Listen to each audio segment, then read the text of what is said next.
So Death Talks is a channel where we're going to watch videos about people telling their death stories. Now these are stories about grief and loss and how they survived it and how it's changed their lives and how they're dealing with grief.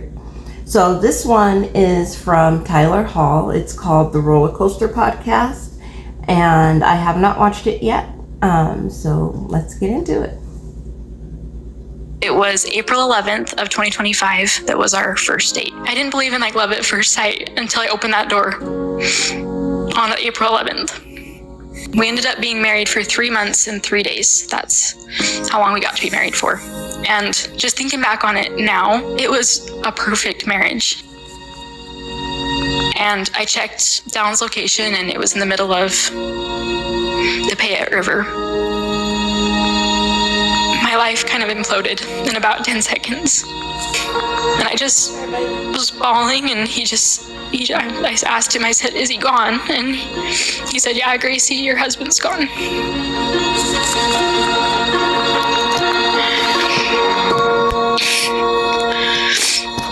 Life is a roller coaster of heartbreak, hope, tragedy, and triumph. Here, we dive into the stories behind the hardest moments and the humans who survive them.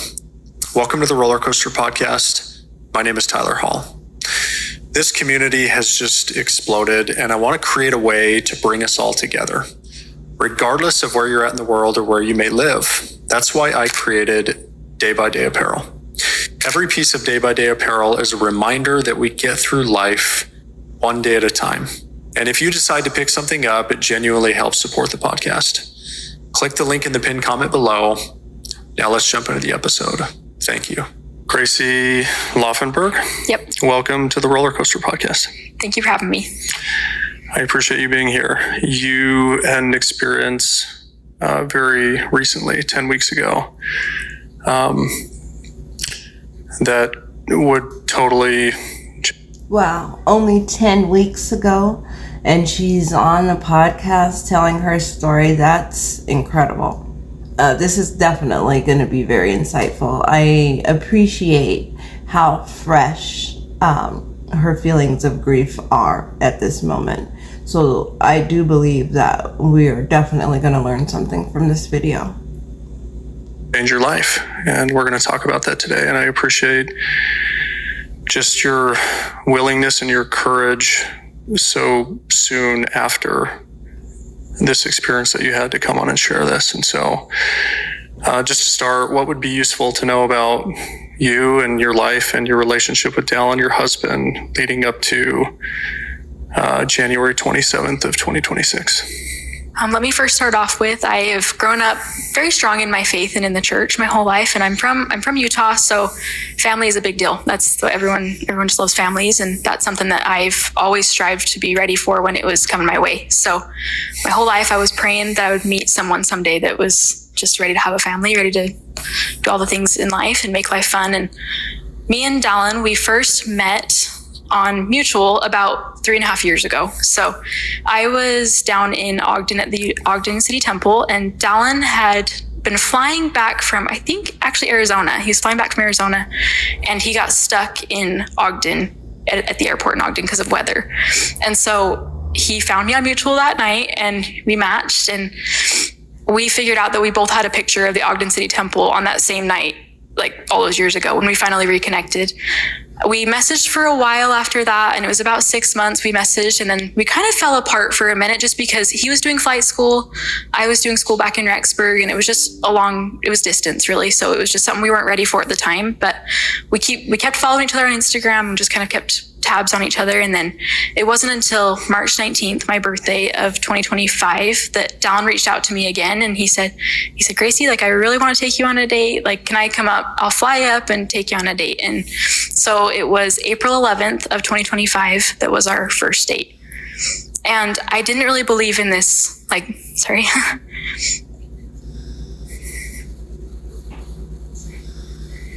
I didn't believe in love at first sight until I opened that door on April 11th.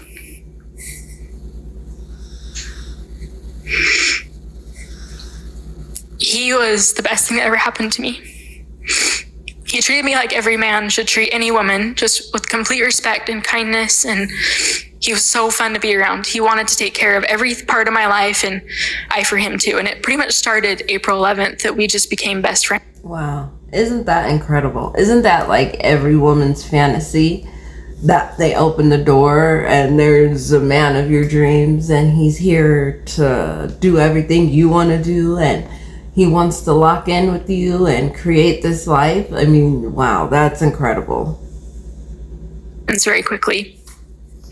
We dated for like 3 weeks, and I ended up going to Mexico on a service trip for 2 months, a service project with ILP. And so we did 2 months of distance while I was in Mexico, and we were talking on the phone 24/7. He would be at work and I'd be in his pocket, and I'd be teaching kids English in Mexico and he'd be in my pocket, and we just talked all day long every day. And we really got to know each other on those 2 months doing distance. It was really nice for our relationship because I think sometimes distance is looked at as a very negative thing, but it gave us this communication that was really deep in the beginning of our relationship without any of the physical stuff that comes with the relationship.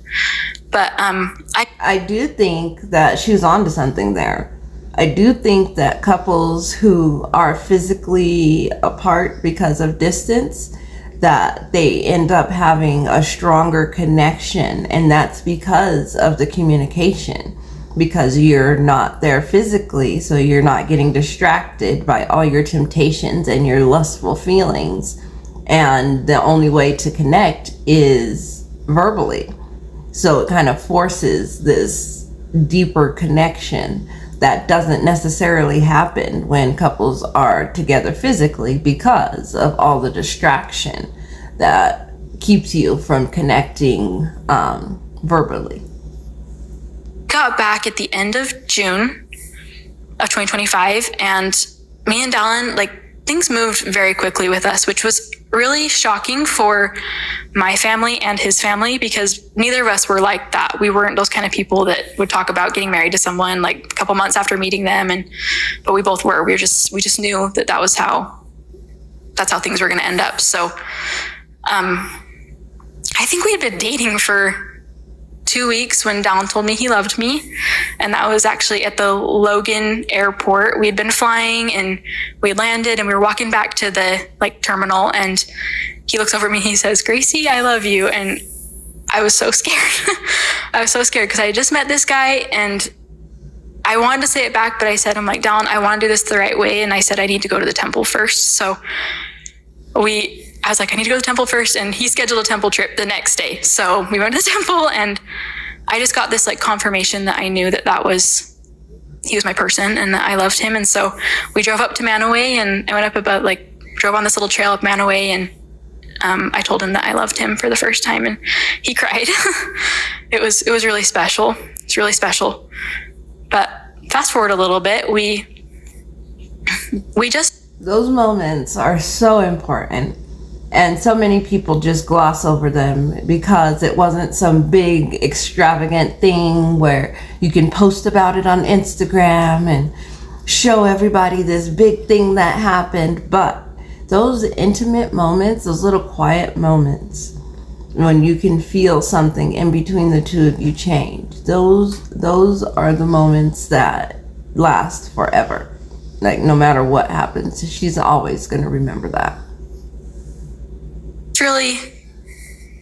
We took life slow for what we were doing. Everything that we did, it feels like I knew him for lifetimes, even though we'd only known each other for months and then 6 months, and we finally got engaged at about 7 months of dating. But everything felt like it was just so slow. Even though it was a faster timeline than normal, it just felt like we just really knew each other on a more personal level. We went shopping for engagement rings when I got back from Mexico, and he was so excited. He was so excited to get married, and we went shopping for them, and I remember he picked out the ring, and then he didn't tell me. I was I want it to be a surprise. And Dallin did not like keeping surprises from me because he felt like it was not telling me the truth. And I'm like, that's just a surprise. It's not you trying to be sneaky. And he finally he got the ring, and then we were actually looking at wedding venues, and It was our venue up in it was Mount Hello. Naomi Vineyards, where we ended up getting married at, and he had worked with my mom and planned out the whole engagement. And they told me that we were taking pictures, just a couple pictures up there, and we toured the whole place. And then he's like, I think you need to go out, look outside for a minute. And that's finally when I figured out that something was going on. And I came back in, and he was standing in like this big doorway, and he was down on one knee, and that was one of the best days of my life. One of the best days of my life. I'm so thankful for the man that he was in my life. He was incredible, and he is incredible. He's impacted me today in so many ways. We were engaged for about 3 months, and then we got married in October of 2025. And our wedding was something that, like, every little girl has this like fairy tale wedding in their brain their whole life. Like, you just picture it as being perfect. Everyone's always telling you like it won't be. There'll be things that happen that just go wrong, but really everything was perfect. And not because it, like, the day was perfect, but because I knew I had found my person. I knew without any doubt that he was my person. And I understand that kind of knowing. It's really interesting to hear somebody else speak on it, because I kind of felt that way too when I met my husband. I was only 15 years old. He was 16 years old, and I am now 44, and he is about to be 46 this month. He's going to be 46. So yeah, I kind of had that feeling too. Like, I just knew. I knew it when we were together. I felt like this wasn't our first meeting, if that makes sense. he the same with me. Like, we were completely obsessed with each other in the best way possible. And we got sealed in the Provo City Center Temple on October 25th, 2025. I loved that date, 10/25/25. I thought that was always, it would be an easy one to remember. That's really interesting. That's my birthday, October 25th. That's wild. Just throw that in there.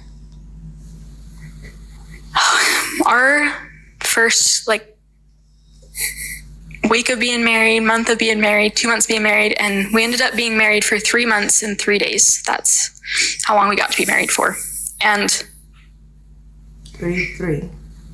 just thinking back on it now, it was a perfect marriage. And I'm not saying that because it was like the beginning of a marriage and everyone's just happy when they first get married, but we had this genuine respect for each other. And it started when we were first dating and when we were engaged, and then we were married. We respected each other as people, not just as a married couple or as like dating, or we respected each other as individuals. And we both had goals in life. We both loved life. We both loved all the little moments together, and we just loved each other more than anything. It was pretty incredible. Dallin has an incredible family, and they raised him to be really incredible. Raised him to be a really incredible man, and he just knew how to treat a woman like a woman, and it made me want to do all the things for him. Like, I just wanted to make sure that I could support him in whatever he wanted to do, and I wanted to work for him, and he wanted to work for me, and we had a lot of fun together. Dallin is a pilot, so he got his commercial pilot's license in February of last year, but he had a lot of hours already built up to get his commercial pilot's license. He ended up with a pretty high amount of flight hours when it was all said and done, but I was really nervous that he was a pilot in the beginning, because I was always kind of scared of what happening. And all of those fears really went away when I would fly with Don. He was extremely safe at what he was doing. He knew what he was doing. He was dedicated to what he was doing. And in the end, he ended up being a passenger in a wrong situation. And that's what happened. And I guess I can start out with that day. I am a biomedical science student up at BYU, Idaho, and this is my senior year in school. And so I was getting ready for a test I was supposed to be taking on January 28th, and I was in a study room and it was 11:27 a.m. It was a time I'll never forget in my life because I just had this feeling that there was something wrong. And I never had that kind of feeling before. Like, I think that's really interesting. When we get through some more of these stories and watch some more of these videos, I want you guys to tell me if you notice this, but it always seems like somebody has this intuition. Like somebody always knows there's something wrong here. Something bad is going to happen. There's always intuition from somebody somewhere. of course you have like your worries when you're just running about your daily life, like worried about your people, but I just knew there was something wrong. And I checked Dallon's location and it was in the middle of the Payette River in Kuna. Or in Emmett, Idaho, actually, in Emmett, Idaho. And I didn't want to believe that anything had happened to him because we just got married. Like I had to just kind of put it to the side for a minute because I'm like, okay, you're just a new wife. You're just being anxious. You're just worried about nothing and he'll be just fine. And I was hoping I'd kind of like put together in my brain that he was up driving with his dad on like a Can-Am ride and he just was out of service. And I'm like, he'll call me in just a minute. But I called him hundreds of times that day. Hundreds of times. I went to my next class, which was like a biochemistry class, and I just kept checking his location, hoping it would move. It's like, please just move, please just move. And it never did. And I got out of my biochem class and I was heading over to a different building. And I got sitting in this chair and it was like a study spot that I had that Dallon would also come and study with me. Like he would sit in a chair next to me and I would be in the chair I was in. And I just kind of looked up at where like Dallon usually would have been. And it was kind of like this impression of like, it's time. So I decided to finally check my parents' location and Dallon's parents' location and just kind of, because I'd been trying to call like my family that whole day and no one would answer their phone. And so I checked my mom's location and she's a first grade teacher, so I was expecting to see her at school. But she was at home and I could see that she was getting ready to drive up here because she started leaving our house to drive up to Rexburg. And then I checked Dallon's mom's, Tamara's location, and she was at the mortuary in Emmett. Wait a minute. So nobody called his wife yet? Okay. So I'm assuming they didn't call her because she was alone and they wanted somebody to be with her when she got the news. That's what I'm going to assume. But oh my goodness, she put it together by herself. That's wild.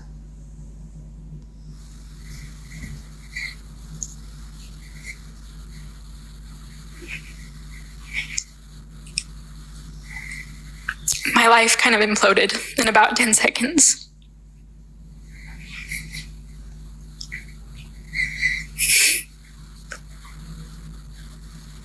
I have these professors up at school that have become my second parents, and I didn't have anyone around me that I really knew too well. Like I had friends up at school, but I didn't want to like freak them out in case I was still just being crazy. But at this point I knew. So I started walking back up to the building I was in before to my professors, and because I was like, they'll be able to fix this. They'll be able to like tell me that everything's going to be okay. Because they really are like my second dads at this point. They just take such good care of me up there and we're really good friends. And I was walking/running up to this building and I got my hand on the door to the building, to the office building they were in. And I heard my name get called behind me, and it was Dallon's cousin's wife, Kyra. And she said, Gracie.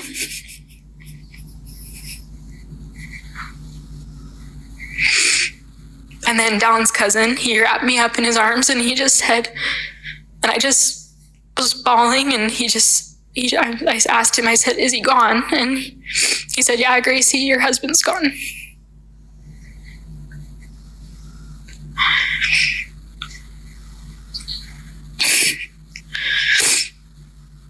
that was really hard.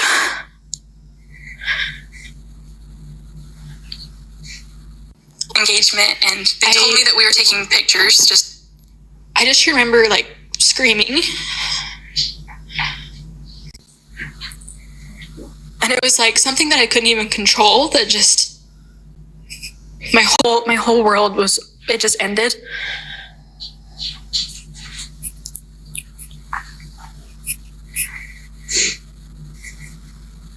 And I remember, because I was on this like mission to go talk to my professors, and Cam, that's Don's cousin, he's like, do you want to go home? And all I could think was like,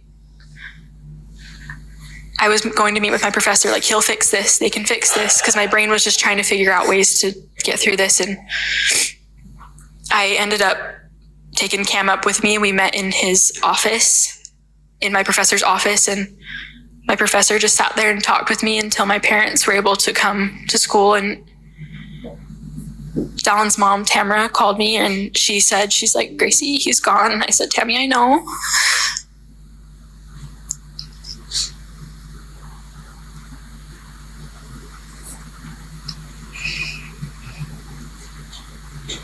Life hasn't been the same since.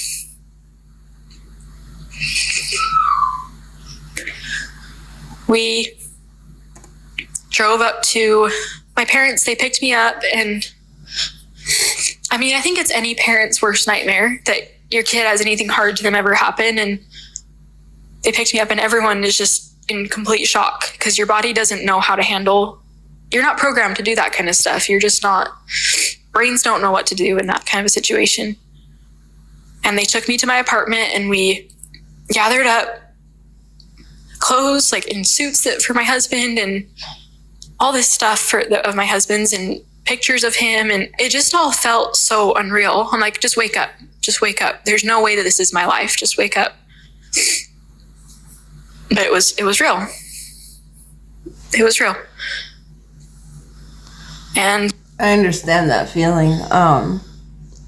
When my cousin passed, when I was in 8th grade and he was 16, and it was unexpected. He had a birth defect of his heart that nobody knew about. He was playing soccer, and he scored a goal. He jumped in the air and fell to the ground, and that was it. He took his last breath. When that happened, for many, many months, it didn't feel real. Like, I just kept waiting for somebody to say, just kidding. And I kept waiting for him to come down the stairs from his bedroom, to come down the stairs like he did every day. Like, I just expected that. And for months, I waited for that. They drove me up to Boise, where he was in a different funeral home now, and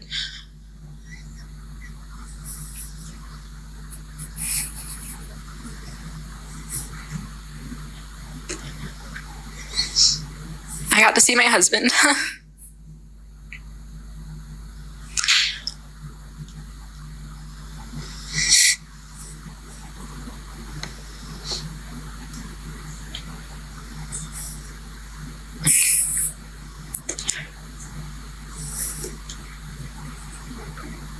Leading up about 2 weeks before, on the 27th, we had been in a really serious car accident in California. And it was a car accident where 4 cars were totaled. I was driving, and it was so scary. And I remember, like, I knew the accident it was coming, and there was no way to avoid what was happening. And so we hit the car in front of us going really fast. And I remember, like, the cops getting there, and they just asked us, like, where are the bodies? And it was a little bit awkward when me and Dallin were both standing there, and we're like, we're right here. And the cop is like, I'm so sorry. But he's like, we don't see cars like this where people walk away from these kind of. What? That's wild. The cops thought that they were coming to a recovery, and they walked away. Wow. Things. And before we knew it, we had all of our families. There were 4 of us in the car. Two of my best friends were in the back seat, and all of our families came up to California, and we were on a big road trip to California for one of my friends' weddings. That's what we were doing there. And I remember those next 2 weeks so vividly in my mind, because we had lived our lives very carefully with each other. Like, we just knew what we had found. We knew we had found the most precious thing in life, which was to be with your person, you know? But those 2 weeks before Don's plane crash, we just lived life very preciously. Like, it just, every moment was so tender.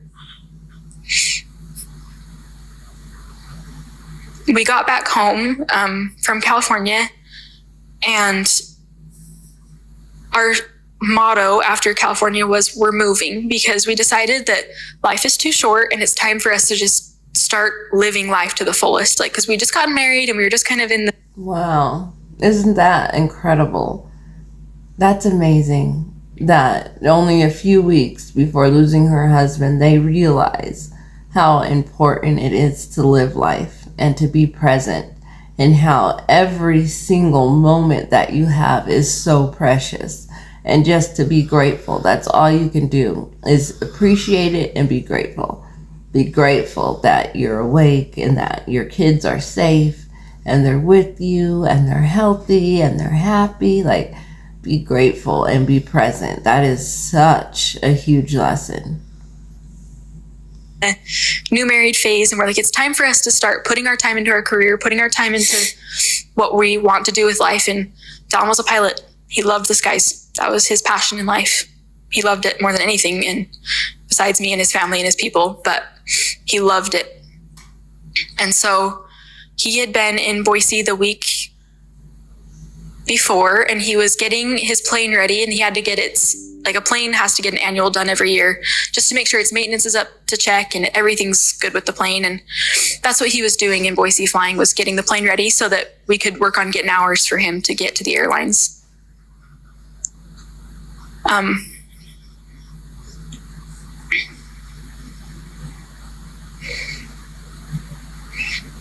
remember, like, he would call me every night, and because I was just struggling to be away from him for even 5 minutes, let alone a week at the time. And he's like, I'm going to come home. I'm going to come home. And I said, I'm like, you're doing good things. You're moving.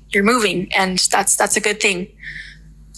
And so the Saturday, it was a Tuesday that he passed away. The Saturday, he wasn't planning on coming home, but he surprised me and came home.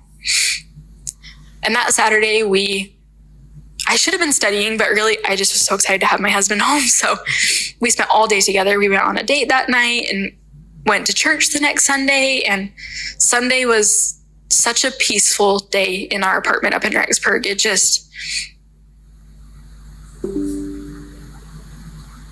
was so peaceful. That Sunday, I was in the kitchen getting dinner ready, and Don was over working on flight school stuff in the living room. And he looked up to me and he said, Gracie, my life is fulfilled. So he said, Gracie, you fulfilled my life. And I said, Dallin, don't talk like that. Like, we're so young. We got so much left to do. And he, like, stopped me, because I was just, like, joking around at this point. And he said, Gracie, my life is fulfilled.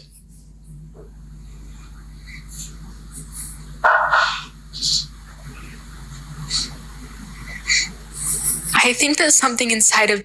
Makes you wonder if he kind of had a knowing in his own body. Maybe he didn't realize he had a knowing, but he felt that it was important to let his wife know how he feels about her. That's incredible.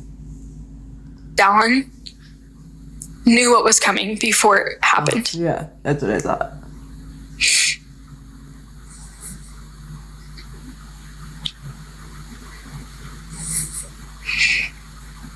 But that sentence has kind of stuck with me through this, because I'm thankful that he got to feel like his life was fulfilled at 26 years old, because I don't think to anyone 26 years doesn't sound like enough time. It isn't enough time. It doesn't feel like enough time.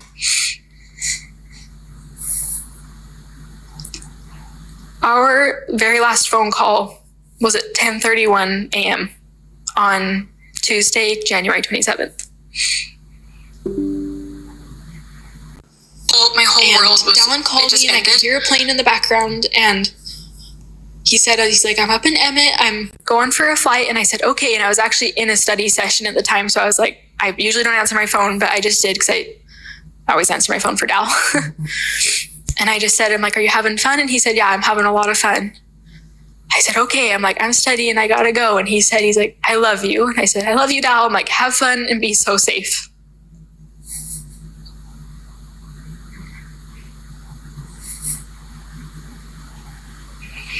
It's the last thing I ever said to my husband.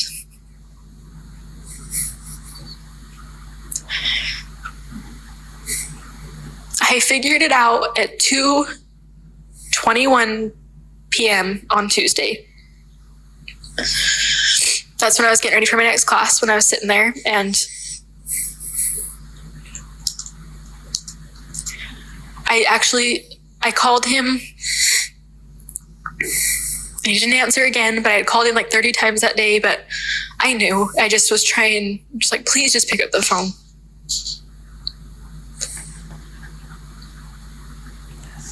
And then I texted him and I said, I love you, have fun, be so safe. Because I knew that was the last thing I had said to my husband. Wow.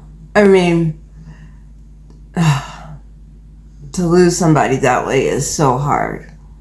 But it's also so beautiful that she got to tell him that she loves him, that they got to say bye to each other. I don't believe that's an accident. I do believe that's divine timing. And there was definitely angelic presence in that moment.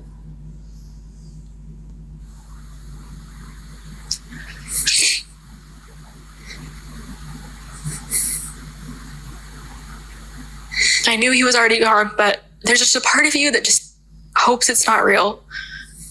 And it was about 10 minutes later, that's when his cousin pulled up behind me at school.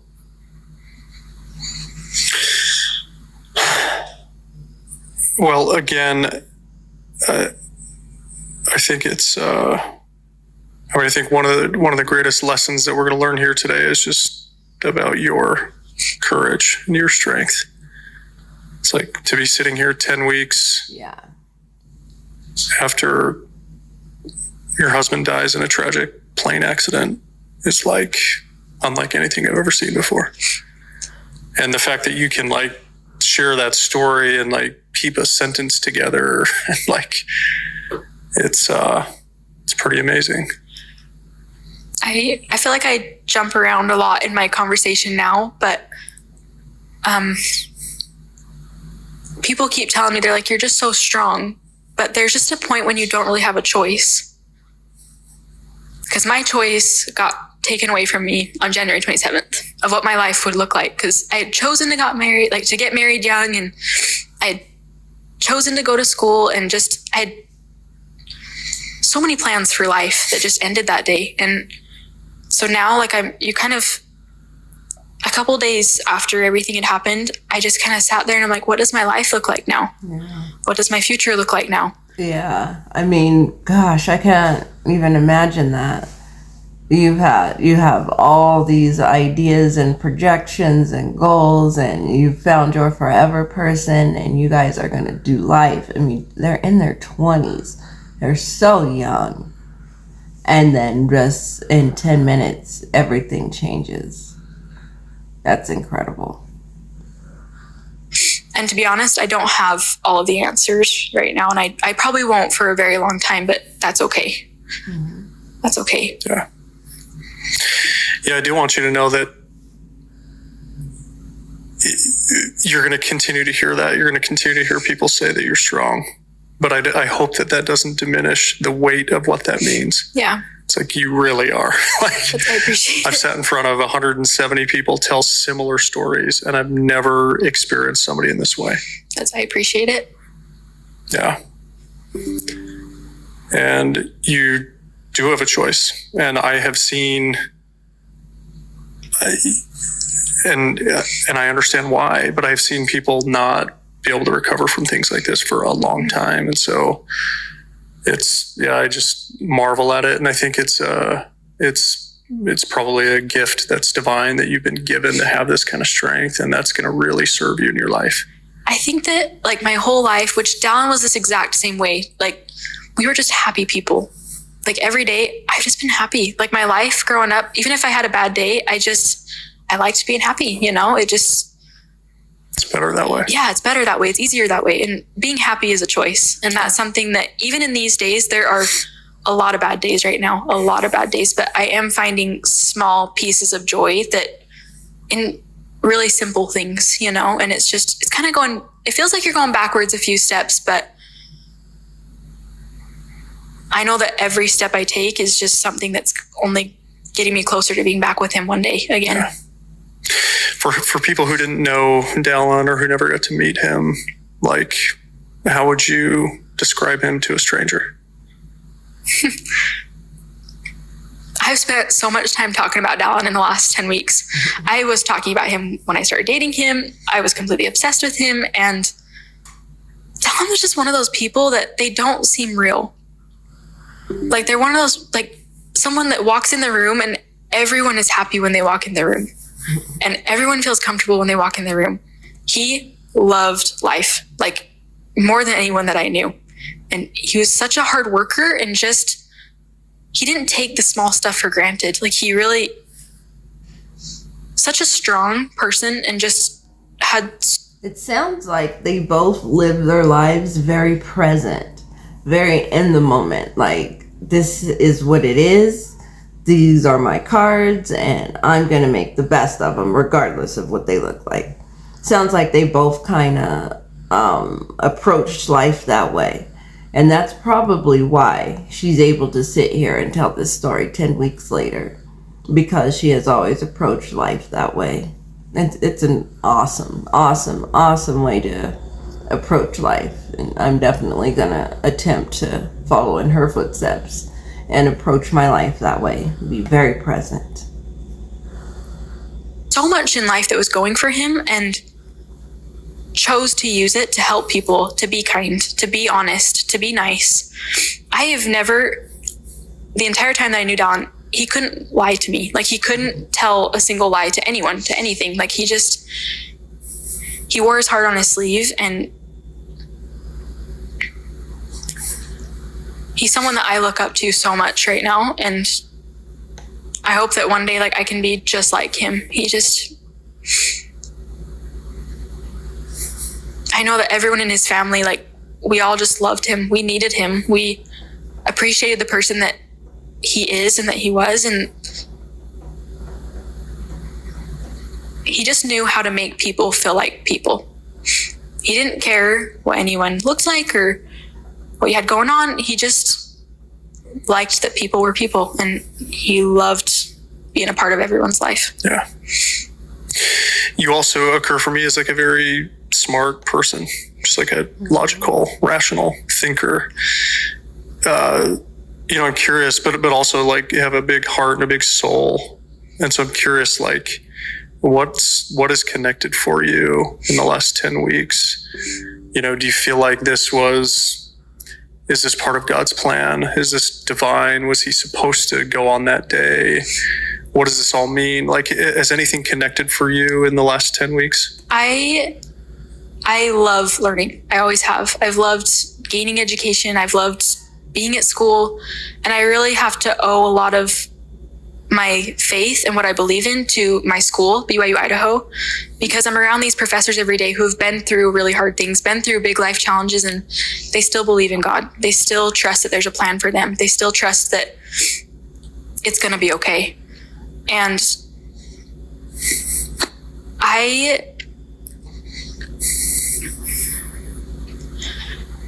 I've said this before, and it's like, I don't think that God needs people. I believe that people need God. And I think that saying that my husband was needed somewhere that wasn't on earth, he was needed here. Like I needed him for a family. I needed him as a husband. He was needed here as a son, as a brother, whatever he was planning on doing in life, And I don't believe that God takes anything from us that's good. I think that God puts really incredible things in our life. And I also believe that mortality works. Going for a fight, and the fact that we're here on earth, the fact that we have choices, the fact that we have agency, means that those choices and our agency also come with consequences sometimes. And mistakes happen. And accidents happen. And that includes the accident that happened to my husband. Yeah. Do you have any closure at all on what happened? Was there a malfunction in the plane? Is there any detail about? As far as I know, there was no malfunctions in the plane. I wish that what happened that day wouldn't have happened. And it was just,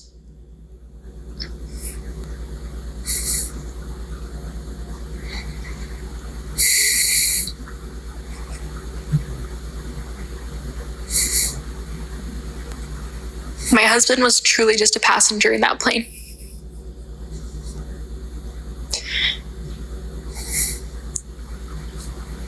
He was in the back seat. And there's a really good chance he never knew what was coming. And I don't know why they were at where they were at. Yeah.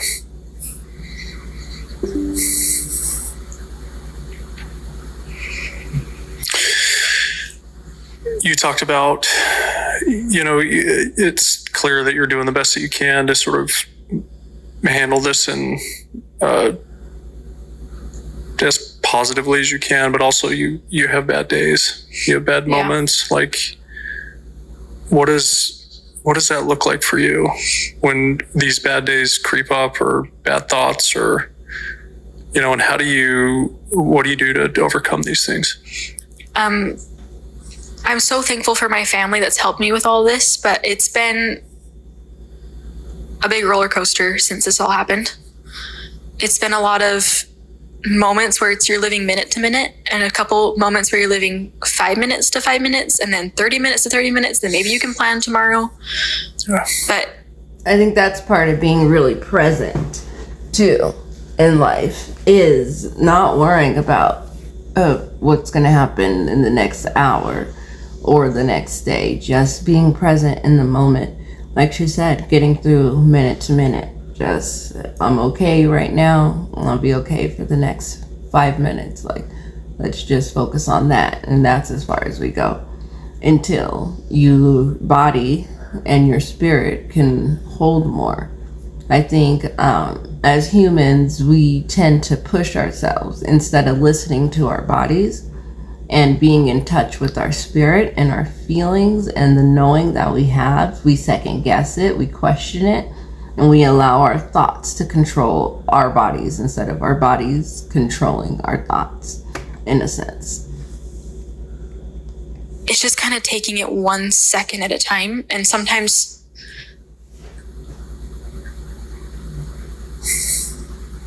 I was driving past Brigham, and that was the place where I told Dallin that I loved him, and my whole world just shattered again. I was going about my day doing okay, and then it's just these little triggers that come up that really just knock you to your knees. And for me, the bad days are... I remember when my daughter, she was 13, I believe, 12, maybe 12, and she was hit by a car crossing the street. She ended up having some bruised tendons, and her knee was messed up, and she was in a wheelchair for about a month after the accident. But for months after the accident, every time I passed that portion of the street where she was hit in the crosswalk, she was crossing the street, she had the light, it was her right away, somebody ran a red light and hit her. Every time I crossed that, I would cringe and tears. I would just start bawling. It's out of control. So I know what she's talking about. And there's no controlling it. It doesn't make sense. Like I said, my daughter was fine. She did not die. And she didn't have to stay in the hospital. She didn't have any traumatic injuries. She was okay. But still, every time I crossed that part of the street, every time I went through that intersection, I would have to pull over because I would just start bawling. So much and so out of control. I know what she means. And that's hard. And the only thing I could do was to continue to experience it and allow my body to feel what it was feeling. A lot of you're crying on the floor. You don't want to get up. You don't want to move. You don't feel like moving. You don't feel like breathing. And it's hard. It's really hard. Do you pray every day? I pray every day.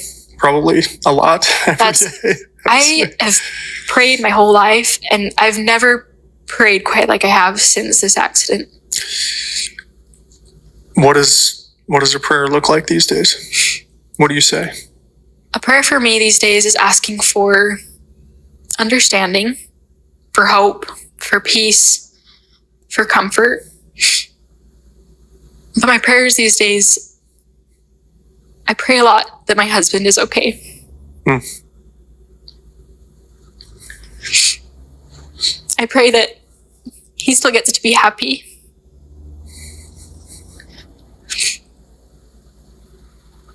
I pray that he's safe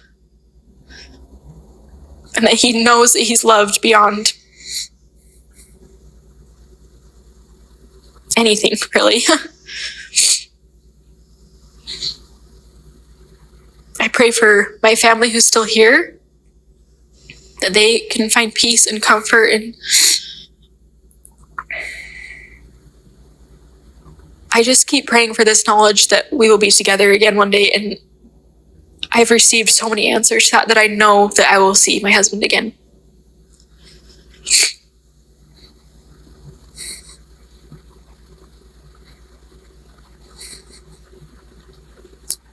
I've always had very sincere prayers, but it's just,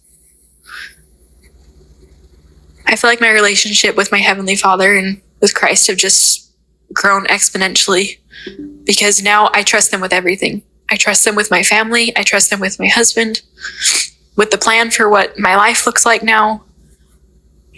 I trust them with hope for the future. I trust them with the things my family's going through. It's just, I know them now. Yeah. Yeah, I understand that. I felt like I've known God my entire life. I've prayed and things like that. But watching my father at the end of his life definitely changed me spiritually. And I definitely feel like now I know God. I know my spirit guides. I know my angels. I know I'm not alone. I know I'm definitely not afraid of death anymore. And I definitely trust God with my life, with my soul.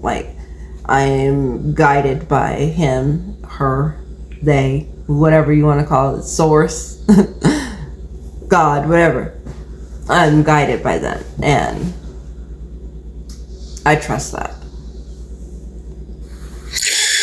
I think there's a lot of people out there who have lost a loved one that don't have the same conviction that you do on eternal families. What would you share with those people that you've learned in this experience, and you've developed real conviction and real knowledge around the fact that you're going to get to see your husband again? I've always been taught these things growing up, and it really wasn't until I was sitting there staring at my husband in a funeral home. The only thing I had to turn to was prayer. That's it. And for someone going through this without the knowledge that there is an afterlife, there is an eternal family, you still get to see your spouse again, I can't imagine how hard that would be.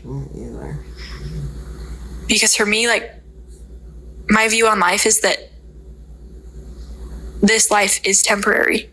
And we're put here for a reason, to endure things and to go through things in order to get back to those people on the other side.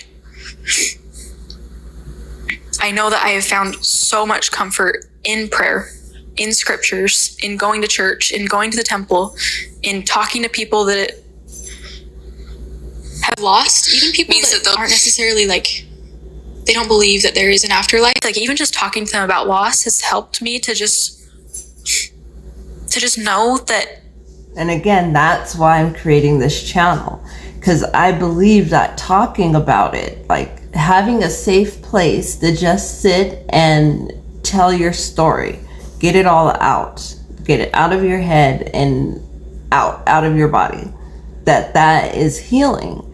And hearing it, somebody else who doesn't have the power to tell their story, hearing your story actually gives them support and gives them healing that they need. I believe it's so important. And I believe that's why humans are drawn to stories like this, because it's healing. It's healing the person telling the story, and it's healing the person listening to the story. And that is my entire purpose for this. The knowledge that I have like gained and come to know through this, it's there for a reason, and it has only helped me to be able to walk through this and to crawl through this at times. Yeah. Is there a specific verse or set of scriptures that has been particularly meaningful or helpful for you? It's Doctrine and Covenants, chapter 42, verses 49 through 51. And it talks about, if ye have faith to see, ye shall see. The lame who hath faith to leap shall shall walk. And like, it kind of just like goes, it's like there's a few verses that all just say that. They're very simple. But it kind of just really has brought to light that if you have faith for anything, God will give you the strength to know that that blessing will be granted to you. Like, if you have faith to want to know that there is a God, he'll show you that he's there. If you want to have faith to be strong, he will give you strength. Like, and I think that faith is a really hard thing to understand because it's so different for every person. But for me, like, those verses have definitely given me a lot of comfort, and just knowing that if I ever need anything, he's there for me, even now. Yeah.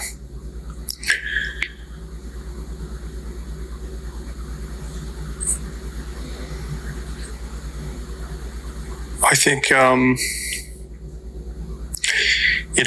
you think about a funeral service for people who don't have that knowledge that we're talking about of eternal families, I think funeral services can be really sort of heavy and even dark in a way. I've been to those as well, where there's not kind of a general belief that they're going to see this person ever again. Yeah.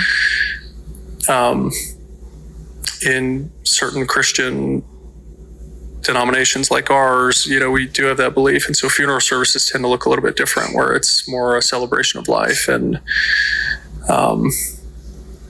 doesn't mean it's not really hard and emotional and the whole thing. Was there anything particular about that service that stands out to you, that you remember? Any talks or any feelings or anything that you saw that just will be imprinted on your heart forever? There's a few things. Like you said, like, funerals in our religion look very different from what a normal, or like what a different faith's funeral would look like. And my husband loved when I would sing to him. So before we closed the casket, everyone had left, and it was just me and my close family, my relatives, and I sang, like, "Come Thou Fountain of Every Blessing," and then it's "If You Could Hide a Koab," and it's from like the Elenyi sisters, and I sang that to him. And I don't sing for anyone, but I would sing for him. And I feel like that song kind of gave me the strength, and it set the tone for what that day would feel like for my family and for his family. But we went into the meeting room, and there was more than 1,000 people there. Like the whole building was just full. There were people standing. It was chock full. And Dallin's dad talked, Jim. I look up to Jim in so many ways, but he's such a faithful man.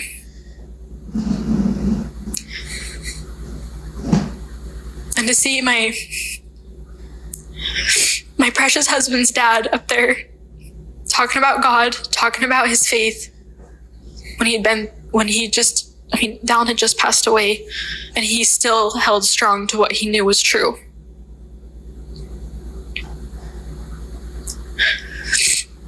I will never forget that. Yeah.